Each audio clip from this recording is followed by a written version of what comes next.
Hello, everyone. This is Stacy Francis, and we are here today for the fourth quarter market review and investment forecast. We're going to be going through a lot of information today, so definitely please get your pens and papers out.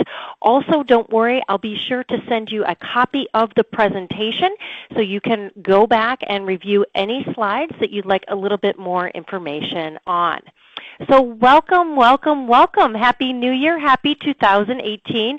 My name is Stacy Francis, and I am the President and CEO of Francis Financial.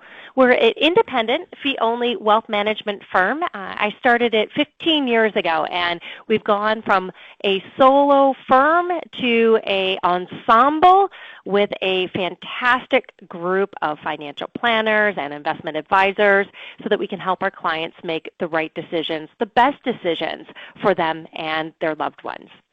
So today we're going to spend about a half hour, and this is going to be, again, as I mentioned, action-packed. We're going to be going through a lot of information. And however, know that we're also going to be having not only a copy of the presentation available, but a recording.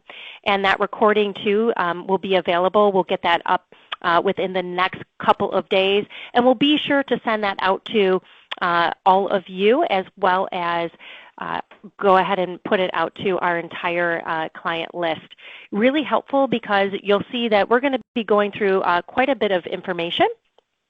And you can see right here, we're going to be going through a market review. Really important also what has happened with the tax reform that was recently passed. Investment outlook going forward, not only in 2018, but beyond. Looking at the fundamentals, cryptocurrency, as well as our second opinion. And I threw that cryptocurrency because that seems to be kind of the New Jersey housewives reality TV show of finances. So it's kind of fun to talk about.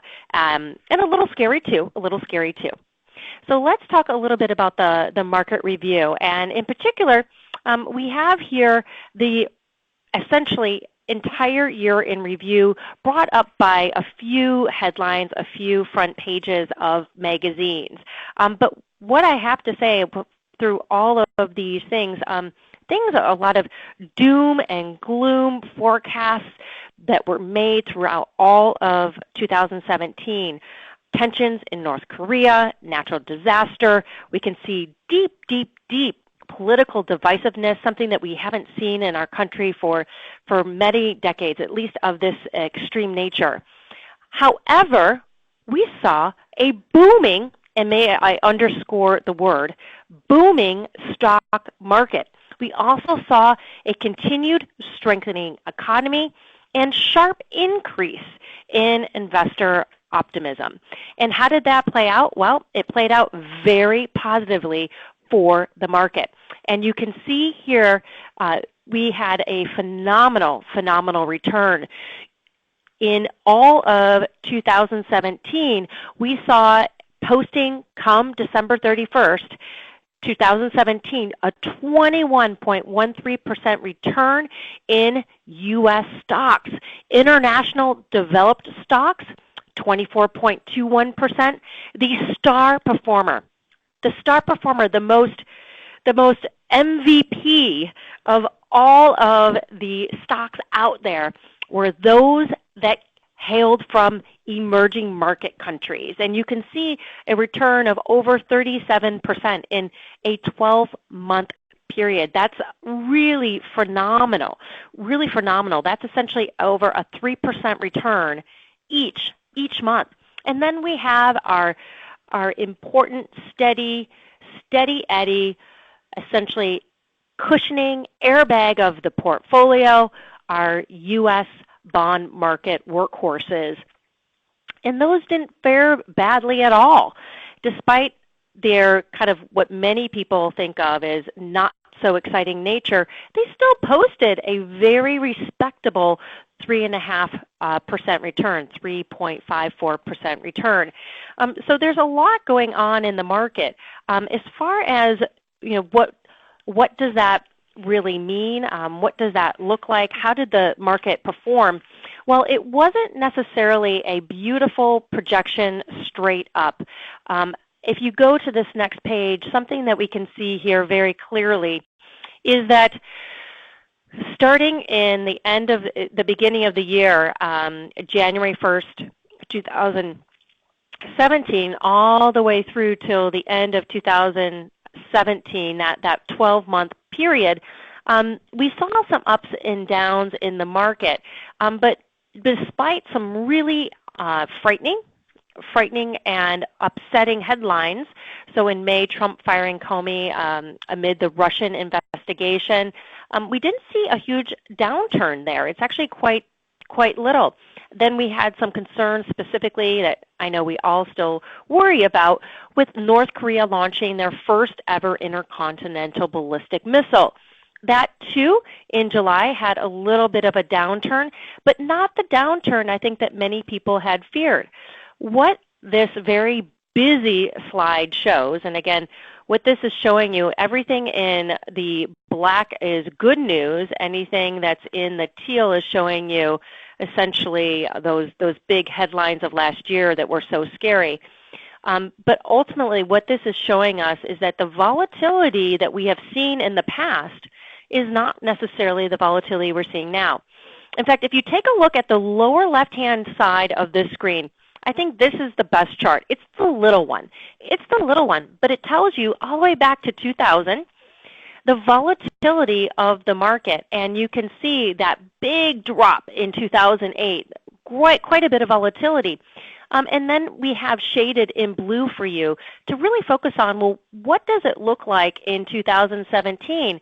And you can see that while the political environment is very, very volatile, what we saw in the market was really not that significant. We didn't really see a whole lot of ups and downs. And this chart here essentially just shows you essentially what the standard deviation is currently, and then also 1 year ago. And standard deviation is it's a measure of risk. And so if you're going to any New Year, post-New Year cocktail parties and you want to impress someone, you could talk about, the standard deviation that we're seeing in the market is not nearly as high as it was a year ago. What does that mean in real speak and plain English?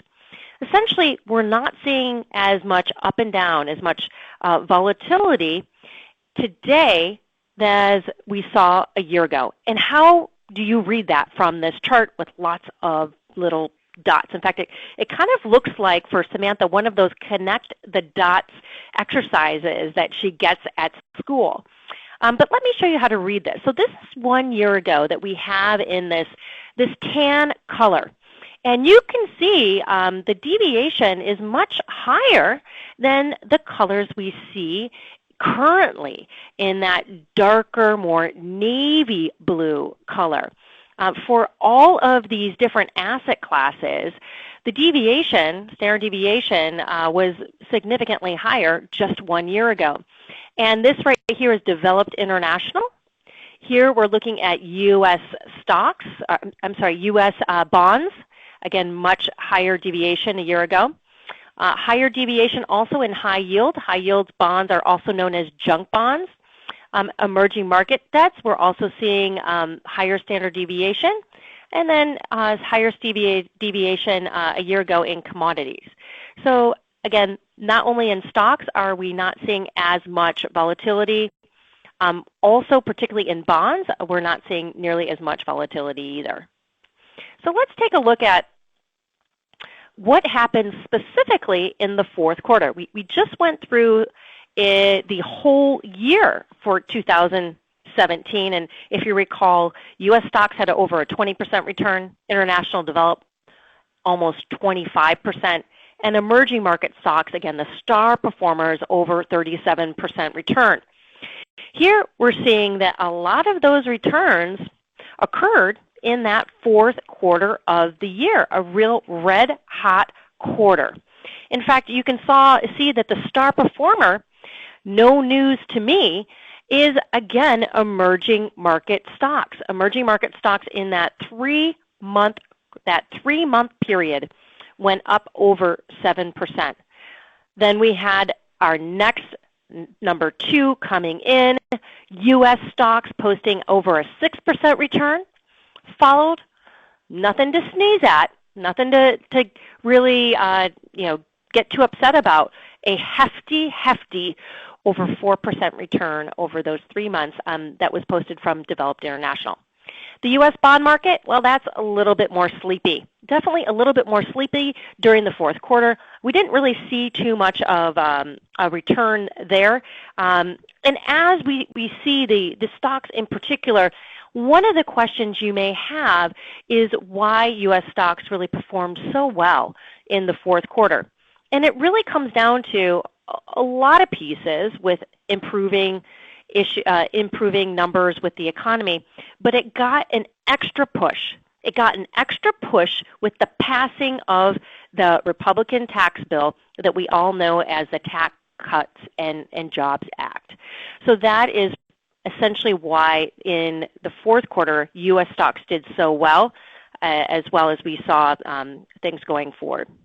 So let's take a look at a lot of questions that I've received, a lot of questions specifically about cryptocurrency. Cryptocurrency, as I mentioned, is similar to what I think of as the Jersey Housewives reality TV show. There's always a new headline every day, and that is very much true with cryptocurrency.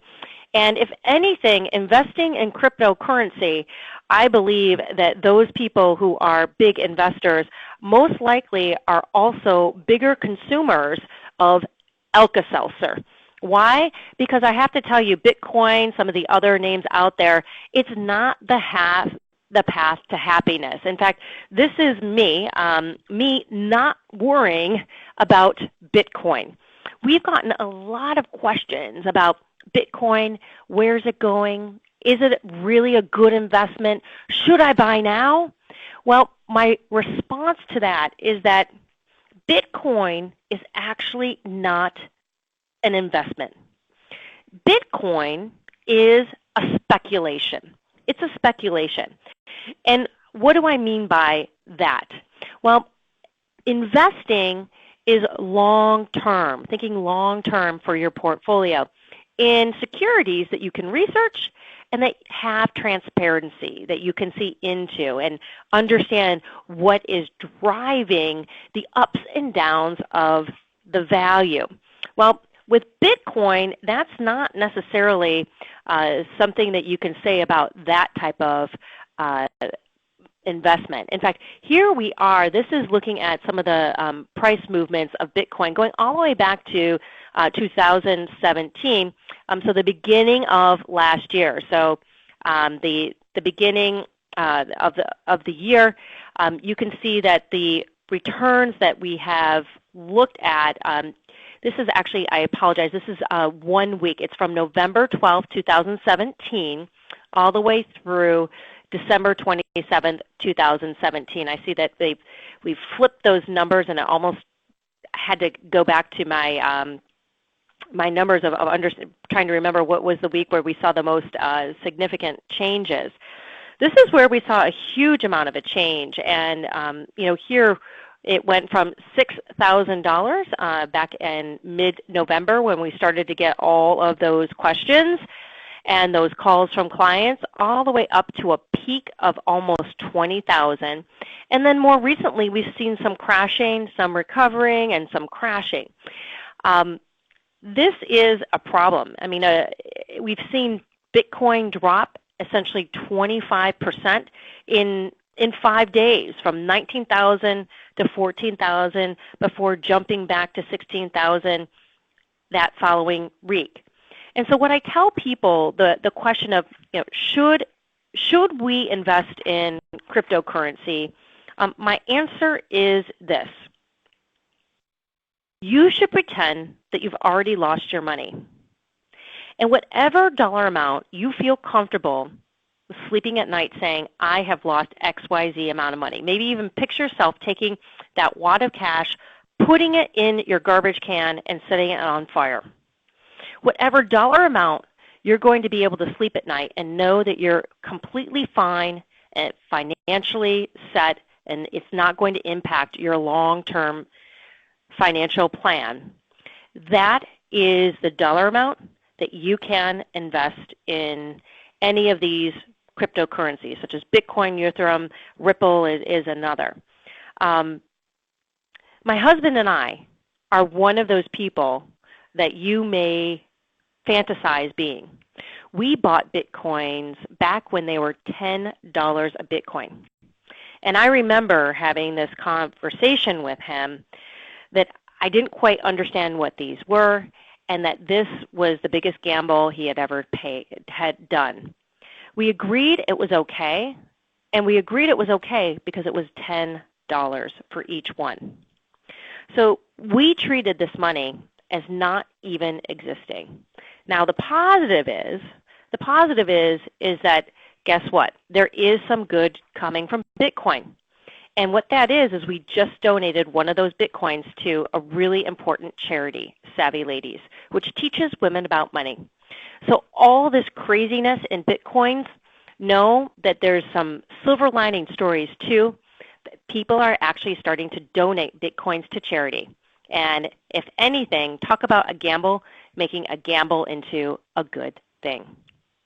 So then the next piece I want to take everyone through is the Tax Cuts and Jobs Act. It is imperative, absolutely imperative, for you to understand what key legislational pieces were passed that really have an impact on you. I've broken these out between pros and cons. And in all reality, for different individuals, some of these might be a pro. Some of these also might be a con. But I try to break it up into the easiest way to understand as possible. So a positive, right? Individual tax rates, the top individual tax rate came down. It was lowered to 37%. Good news for corporations as well. Corporate tax rates were also lowered. The top rate is now lowered to just 21%. For those people that have high medical expenses, before you could only deduct the expenses that were above 10% of your adjusted gross income. So essentially if you made $100,000, your adjusted gross income was $100,000 and you had $11,000 of medical expenses, instead of deducting the $11,000, you would only be able to deduct the portion above $10,000. So you would only be able to deduct $1,000 of those $11,000 spent. Well, good news for these people because that threshold was lowered. And instead of 10% of your adjusted gross income, it's come down to where it used to be many years ago, 7.5%. The alternative minimum tax, has been pretty much all but repealed for many different reasons once you kind of dive into who is this really going to impact. But it also raises the exemption amount. Essentially, they're trying to make sure that the people who are falling into the AMT tax trap, as I call it, that those people are not those middle class. This was a legislation that was put into place to capture those extremely wealthy individuals that were manipulating their tax returns so much so that they were not being taxed, not having to pay taxes. So this was something essentially to go after the Rockefellers and some of those other names that we all know. But what has happened over the last decade or so is that more people like you and me have been unfortunately falling into this tax trap. And essentially what it is your taxes are calculated as they normally would be, and then you calculate them as if the alternative minimum tax would apply to you. If it does apply to you and your taxes are higher that you have to pay in the scenario where you've put alternative minimum tax, then you have to pay that higher amount. you have to pay that higher amount. So the good news on this, again, because we saw the limits were raised, fewer people are going to be falling into that tax trap. Fewer people are going to be hit with the AMT, the alternative minimum tax. So that's good news for many people. Some more pros, and again, this depends on whether or not you're paying alimony or maintenance, as we call it in New York State, or if you're receiving alimony. As I mentioned, we call it maintenance here in New York State.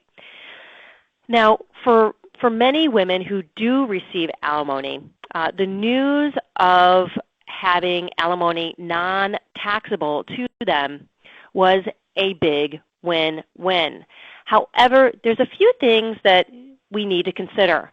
First off, it's not going to in any way impact any divorces that are being finalized now in 2018. In fact, this will not be impacting any divorces until those that close that are finalized in 2019. So that's the first piece. The second piece is that if you originally in your proposed settlement agreement were going to be receiving $10,000 a month in alimony, that was again going to be deductible by your spouse, and you would have to pay taxes on it as if it came to you in your paycheck, so paying taxes on that $10,000. You bet that your spouse's lawyer is going to revisit that number so that the number that you actually receive, that non-taxable dollar amount, it's most likely not going to be $10,000. It's probably going to be less. The reason why the government put this in place is essentially couples were arbitraging, doing a tax arbitrage, which essentially was a fancy way of saying that he pays you $10,000 a month. He deducts it on his taxes. He's at the highest 39% tax bracket.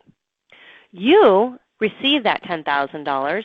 You have to pay taxes on it, but let's say you're at a lower tax bracket. You might even be in a tax bracket of 15%.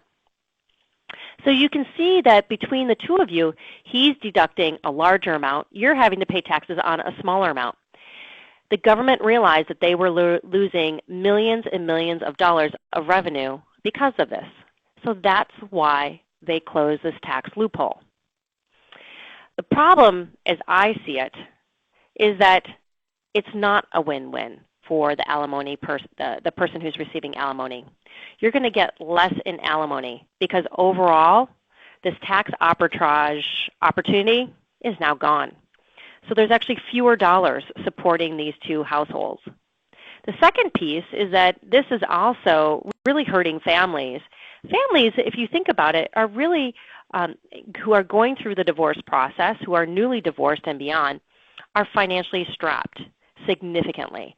You are trying to support the two households on income that previously just supported one. So this is something that actually makes me quite sad because if anything, it's going to hurt divorcing families more so than helping. So let's talk about 529 plans. As you know, 529 plans have always been available to pay for qualified college education, graduate school as well. Now, what this the 529 plans can do is you can use that money for qualified expenses from kindergarten all the way through 12th grade. So this is a particularly amazing opportunity for those couples or those individuals that have children in private schools, such as private school tuition, religious elementary and secondary school expenses. So you can actually pay up to $10,000 a year for any of these K through 12 expenses. So if you are someone who has continually added money to your 529 plan, and your mother-in-law or your mom tells you, you know what, we would like to give a $250,000 trust to our children, to your children, to our grandchildren for their college, all of a sudden you don't necessarily need that 529 plan for the college.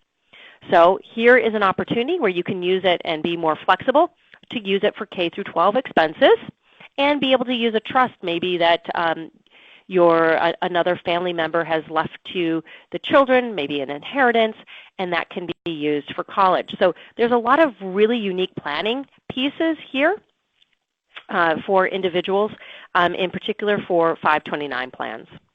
So let's talk about some of the cons.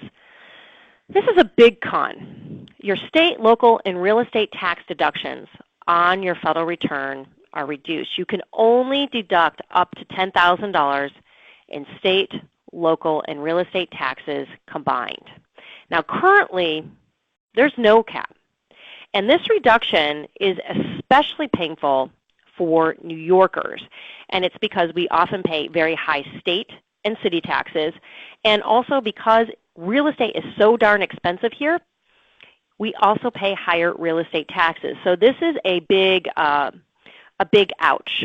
The other big ouch is when it comes to mortgage interest deductions. So in the past, you could deduct interest on a mortgage up to $1 million. And on top of that, you could deduct another $100,000 if you had a home equity line of credit. So that million plus the $100,000, you could actually finagle $1.1 million of debt against your home and still be able to deduct the interest on that entire amount. Not any longer. Any mortgage debt after December 15, 2017, the amount that you can deduct interest on is only $750,000. And that home equity line of credit that you used to be able to deduct on your taxes, guess what? Not allowed. Not allowed for new home equity line of credits, and also something that we typically don't see, any current in-force home equity line of credits no longer able to deduct interest on those too, up to that $100,000. So this is a really drastic change, and unfortunately one that is going to have significant implications for individuals. If you have questions about if you're in the process of refinancing, definitely reach out to us, reach out to your CPA, because there are some things you need to know, particularly if you're refinancing. And then the other piece that we have, the final piece that as far as that we think has some of the biggest implications is the personal exemption. So the personal exemption has been eliminated drastically. So it means that it's going to increase the income that you pay taxes on.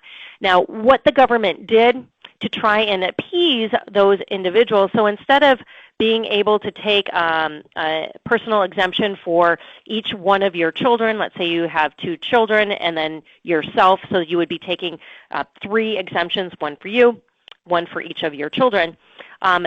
So with that going away, what they've done is the child tax credit, which in the past has been $1,000, they just upped that to $2,000, hopefully to try and offset some of the tax pain that us individuals who have children are going to feel. So that's the big change. Something that's really important for divorcing or divorced couples to know is that you cannot, in your settlement agreement, put who's going to take the child tax credit. Instead, you have to agree who's going to take the dependent exemption for your child. Even though the dependent exemption does not exist anymore, that's what you negotiate. Whoever is legally authorized to take the dependent exemption can then, on their tax return, use the dependent tax credit of now what we talked about, going up from $1,000 to $2,000. So that's important for you to know, something that you'll want to talk to your lawyer about to better understand what that means. Now, another thing I wanted to help you understand, we've talked about 2 things. We've talked about deductions. We've also talked about credits.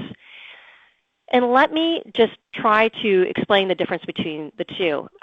Deductions are ways that you're reducing the dollar amounts that you have to pay taxes on. So if you have a $100,000 income, you take $10,000 in deductions, you're not having, you essentially are going to only have to pay taxes on $90,000. So your taxes will go down. Now credits are different. Credits occur essentially at the end of the tax calculation. So in the end, let's say you owe $5,000 in taxes. Then you have your tax credit, your child tax credit of $2,000.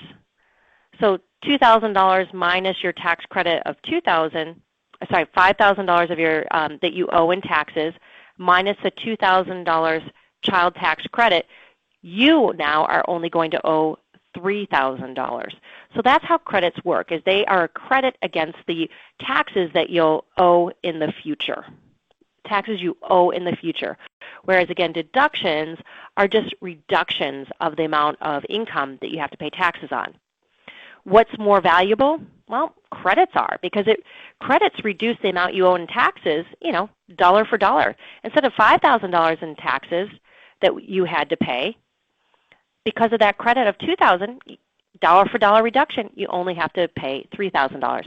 So there's a lot here. There's a lot here. I could talk another hour, but I know because it's taxes, I probably lost the majority of you, so I want to keep on moving. But I think the biggest thing is that while a lot of these tax changes were meant to simplify the tax code, you can clearly see that they've done anything but that. And know that what's a true of everyone listening is that the impact of these changes are going to be different for everyone. They're going to be different for each person. So you're going to want to talk to your CPA, run the numbers to get a good idea of what strategies are going to really make the most sense for you. All right. Now we're going to be moving back to the investment outlook. We just went through what the year looked like for U.S. stocks, developed international emerging markets, as well as high-quality U.S. bonds. Now we're going to go and we're going to move forward to figure out and chart where are each of these asset classes going to go over these next several years. And the first one we're going to look at are U.S. stocks. And I feel like a broken record. A broken record because what we have seen very clearly is that the average price-to-earnings ratio of U.S. stocks, and price-to-earnings ratio, just so you know, it's essentially saying how expensive are U.S. stocks, how much are investors willing to pay to own a U.S. stock for a dollar of earnings. So in the past, you can see on this brown tan line that the average price-to-earnings ratio was 19.5. So that for every dollar of earnings that a company created, investors would be willing to pay 19.5. So that's essentially what that price-to-earnings ratio stands for. Now, how you read this is that you can see, going back to 1997, that we had really high price-to-earnings ratios, and then it came down. And then we saw a big peak, a big bubble again in 2008, and then we saw a crash. And then what we've seen since 2009 is a recovery of the U.S. stock market to where we are today. And essentially what this is showing you is that by any number of metrics, that the U.S. stock market appears overvalued with a lot of optimism baked into the current prices. So we have seen essentially continued increase in the valuation, in the overvaluation of U.S. stocks.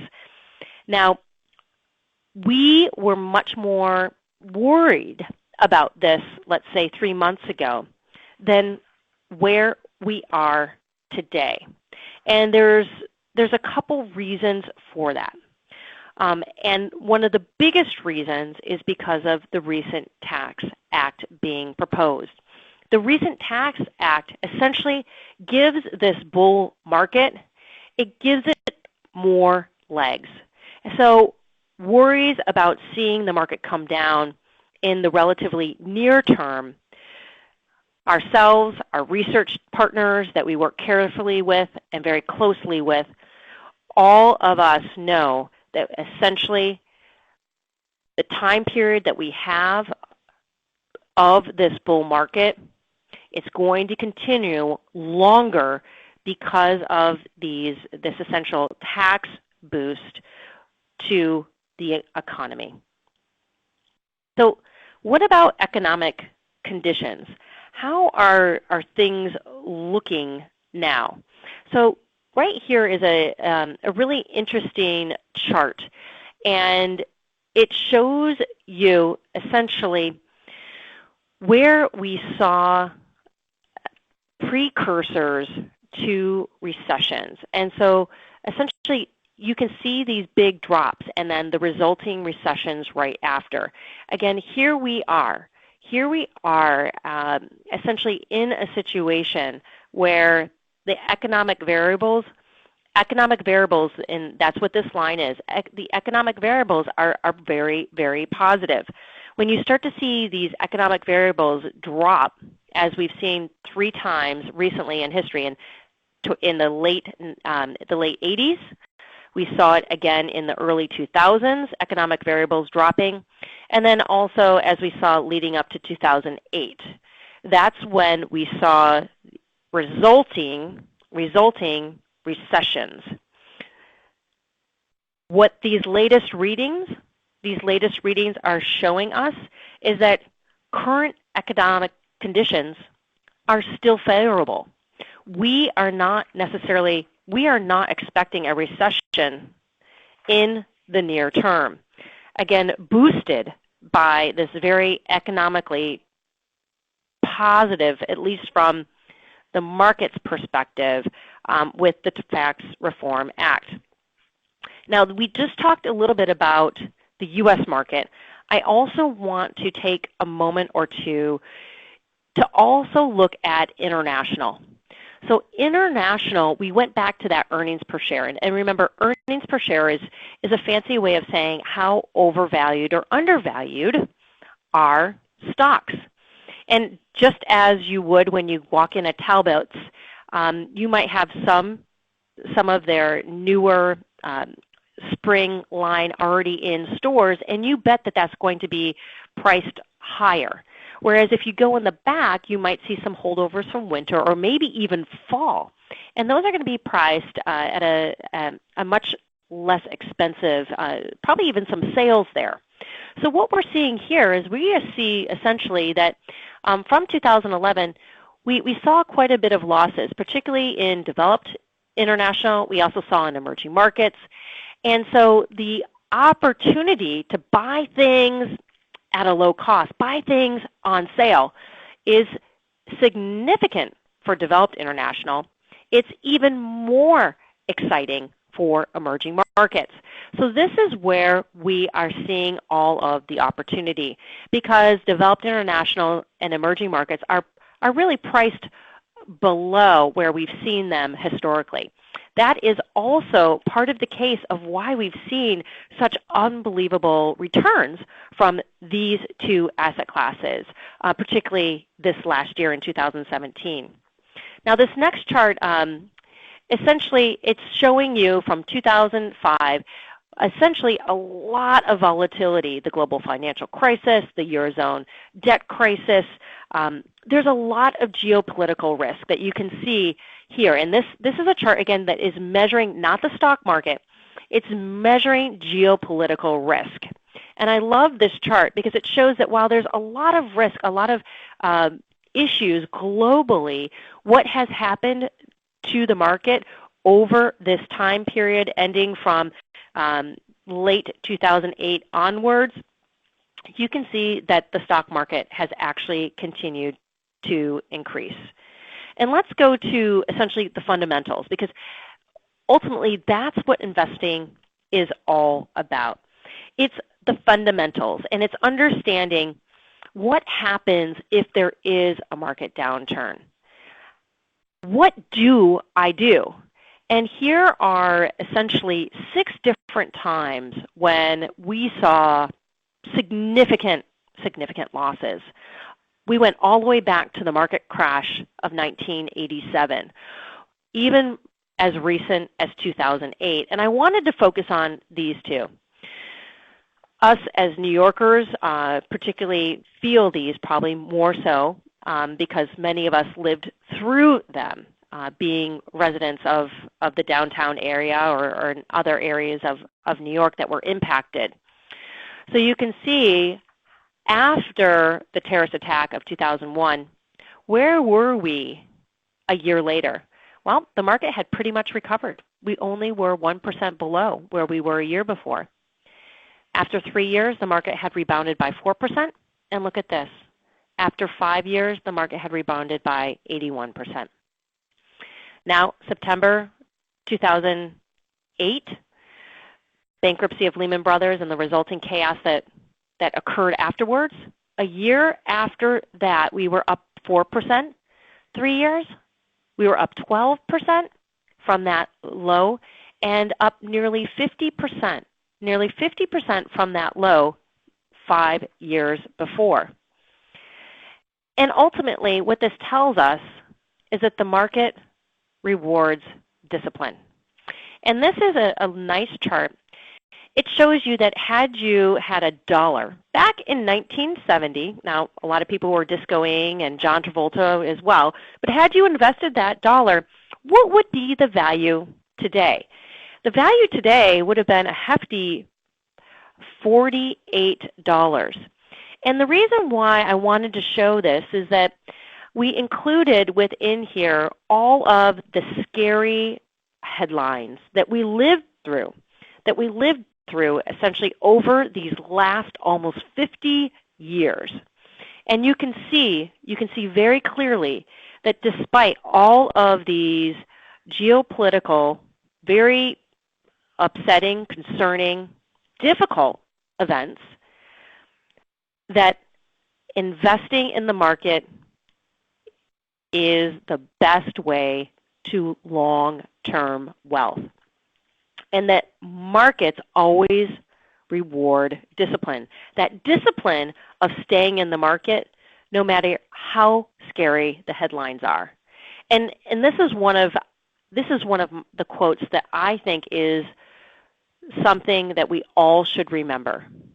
And I'm just going to read it word for word because otherwise I'll take away the beauty of it.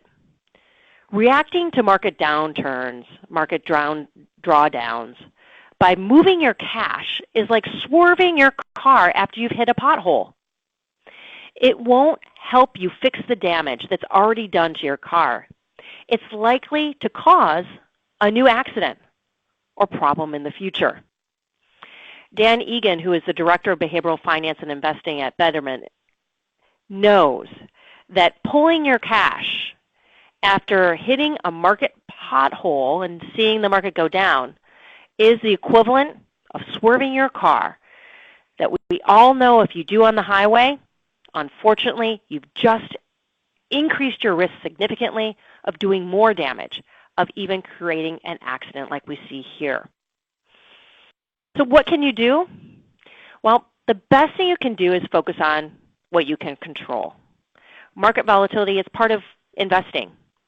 And the higher your returns, the higher the percentage you have of stocks versus bonds, the more risk you're going to see. And that's okay as long as you understand it. So this is what you need to do. Let the markets work for you by using an emotion-free, proven investment formula. If you eliminate emotions from the investment process, then you can confidently go forward and invest with essentially hundreds of years of history with academic research and strength behind you.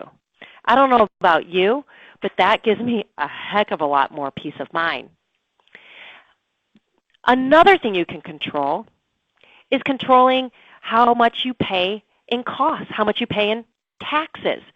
And we know that the best possible returns are those that come from a portfolio that's consistent with your level of risk, but also that has the lowest cost and the lowest taxes.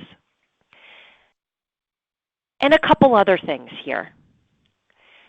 Investing in a portfolio, essentially, as we see with farming, and that's actually how I grew up. We grew all of our own food. And trust me, there was a huge amount of patience. The amount of work that we started to do early in the spring was significant, hours and hours. During the summer, getting out there and watering. And then towards the end of the summer, picking. And every single year, we saw that the crops that we grew became stronger and stronger and stronger. It's the same thing. It's the same thing with your portfolio. Your portfolio is just like a garden, and it needs nurturing. It needs also attention, and most importantly, it needs time. So know that when things get scary, because I get it, it can be scary, but the longer you stay invested, the smaller the chance you have of losing your money in the market. And I also really want to share this final quote that I really think is very powerful. When times get scary, remember that successful investing takes time, discipline, and patience. No matter how great the talent or effort, some things just take time. And Warren Buffett, a great book that I would highly recommend, The Warren Buffett Way, someone that really does get, that understands that understanding a diversified, low-cost, long-term portfolio is the best path of wealth. And so it means that for the average investor, unfortunately, a lot of investors buy at the top of the market, then sell at the bottom of the market, and they continue that until they're broke. In fact, you want to do the exact opposite, because investors on their own, unfortunately, typically underperform. This is a really powerful study that was done by the Investment Company Institute. And they showed that the S&P average for these time periods over a 3, 5, 10, and 20-year period was significantly higher than the average investor returns for those same exact time periods. And why is it? There are many reasons, but primarily because investors tend to get out of the market at the exact opposite time when they should. And let's see what this really means. So a market with a market rate of return of 8.21% on a portfolio of $1 million, over the next 20 years, you're going to have about $8.3 million. But if we go back to the average investor's return of 4.25 for that same time period, you're only going to end up with 3.9. Now, I don't know about you, both of those numbers, 8.3 and 3.9 million, are a lot of money. But you can see that it's quite an opportunity cost, that if you don't stay in the market, essentially you're going to be losing out on almost 4.3 million. Even if you don't need that much money, boy, that could do a whole lot of good in this world, and I'm sure there are many charities that could really benefit. So let's talk about this. Are you doing a good job? And I wanted to show you a little bit about our Second Opinion service. I've talked about this a lot, but I haven't shown you what a second opinion looks like. So I wanted to do just that. We implemented the second opinion because 80% of investors responded to a Wall Street Journal survey saying that they would value a second opinion. So we thought, you know what? Why don't we do that? Why don't we offer this at no cost to see, are they on track for their goals? And three things can happen. One, it might be that their portfolio is really not appropriate and they're not happy with their advisor and they move over to us, and that we're very happy with. It could be that their advisor is doing a great job and they love their advisor and there's really no reason to move. Or third, it could be that that there are a few things that need to change. Maybe the portfolio isn't exactly right, but they really do truly value and have a great relationship with their advisor. And they walk away with more information and hopefully some tools and some insight that they can share at their next meeting with their advisor. So here is an example of a investment analysis, a second opinion. And we saw a couple things in this portfolio, and we've changed names, that we saw that there were, that we would like to see a greater allocation to international stocks than currently is in their portfolio. This is something that we see quite often. Individuals tending to be very domestic U.S. focused, which as we just saw over the last few slides, that's not the best way to be because U.S. stocks, as we can see, are really overvalued right now. Also, we often see that there hasn't been a lot of time and attention paid to the portfolio. So the amount in bonds is quite small. And that might have been a perfect, beautiful mix, 60% stocks, 40% bonds. That might have been their ideal allocation. But over time, bonds grow slowly, more slowly than stocks. And so that might have shifted to only 20% in bonds and 80% in stocks. And just because you're not going in and rebalancing and really having the time to do that, you see that it gets out of track. Diversification is often a big key. We often see a lot of excess cash. Nearly every dollar you have in your retirement accounts should be invested. And often we'll see too much cash.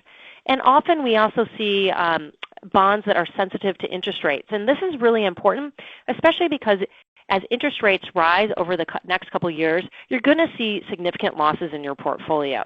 So this is really key and important. We also look at the investing style, growth versus value. And here we can see that our suggestion versus their current portfolio. So you can see that they're significantly overexposed to growth versus where they should be. And why is it important to have growth and value? Because that is a diversified portfolio. Growth is technology, like a Google stock. Value is a company that might be undervalued, like a GE. And you want both. We also talked a little bit about, in the second opinion, looking at the different industries that you are in. And you can see here that this individual has 13% of their portfolio in utilities and energy. So between utilities and energy, they have over a quarter of their portfolio in that area, and we would significantly reduce that amount. They're essentially way overexposed. And they don't have much technology. In fact, they're significantly less in technology. That would be the other area. You're missing some unbelievable growth opportunities. And as we mentioned, overexposed in utilities and energy. And the other thing we saw is that very large exposure to a few stocks, Illumina, Walgreens, and Time Warner. With that, we saw that there was a huge percentage of their dollars in these three individual stocks, which really isn't ideal. In fact, when we look at it, currently there's only 9 stocks in their Fidelity IRA, which I know you don't have the numbers in front of you, but had about $5 million in it. And then they had 18 stocks in their Morgan Stanley IRA. And this, too, was a pretty large account. So we would believe it's better to have more diversification and that they're really overexposed to their holdings, to these holdings. So that is a lot. And the other pieces that we look at are essentially the risk and the fees. So we saw that they're paying loads, that they're paying not only the fee within a mutual fund, but on top of that, a commission of about 1% to their advisor. And we also saw a few annuities. And depending on the annuity, you're paying a commission of anywhere from 3 to 7% to your advisor, which doesn't sound like a lot, but if you are investing $50,000, that 3% is a pretty big number. That's $1,500 that you're paying in commission. And risk, and performance. So we looked a little bit at the performance of that portfolio versus the performance of what we would suggest. And we also looked at the risk. And this is something, again, not to come to Francis Financial because we have higher returns. That would be the last reason you would want to ever hire an advisor. But it's really helpful just to see, had this portfolio been invested in this manner over these time periods, that's what it would have looked like. And it's a nice check. So what is important in our opinion about Francis Financial? It's RFP. It's ratio. We have an entire team supporting 100 clients. That means that every investment portfolio is customized to each client's objectives. It's F for fiduciary and fee only, that we do what's best for clients and we don't have conflict of interest. And P, process and procedures. We have operation manuals that we follow to a T. Research, discipline, process that leads to investment success. So this is also really important. And we believe that financial planning is a huge, important piece of financial success. And we are over the moon proud that every client has a fully robust financial plan modeling out their life, every piece of it until age 95, that then feeds into how we invest for them and their long-term success. So please call us with your questions. And if you are interested in a second opinion yourself, or if you have a friend or family member that might be interested, please do reach out. We work with clients who have portfolios of $1 million or more, and we are able to help them make smart financial decisions. Thank you for your time. Reach out, Stacy at francisfinancial.com, or you can call the office, 212-374-9008. Thank you for investing in yourself, taking your time to educate yourself, because I can guarantee that people who know more about their finances make better decisions about their finances. Thank you and have a great day.